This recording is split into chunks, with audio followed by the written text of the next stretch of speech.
Le désert est le lieu où Dieu vous prive de certaines choses pour un temps. C'est pour un temps. Pourquoi il le fait? Pourquoi tout enfant de Dieu vivra plusieurs déserts dans le parcours? Premièrement, le psaume 23, 4, c'est pour qu'une croissance particulière naisse. C'est-à-dire que tu croisses dans ta foi de manière particulière. Le désert n'est pas pour te tuer, le désert c'est pour grandir. Les vaillants passent par les déserts. Les bébés restent dans les verts pâturages. Parce que Jésus ne veut pas les perdre, alors Jésus les garde dans le lait et le miel. Mais le désert, c'est pour les vaillants. Jésus sait qu'il passera et il gardera la foi. Deuxièmement, le désert fait croître en vous l'amour de Dieu. Celui qui est passé par le désert et qui est incirconcis, l'amour de Dieu croît. Non, il n'abandonne pas l'église.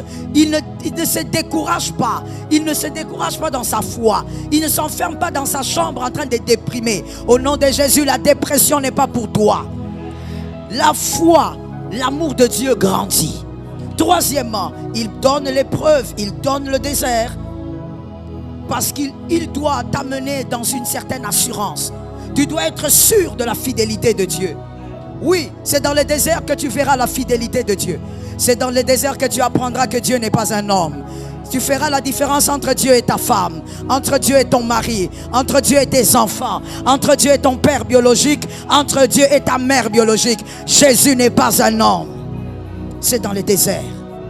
Localise un voisin, dis-lui, tu grandiras.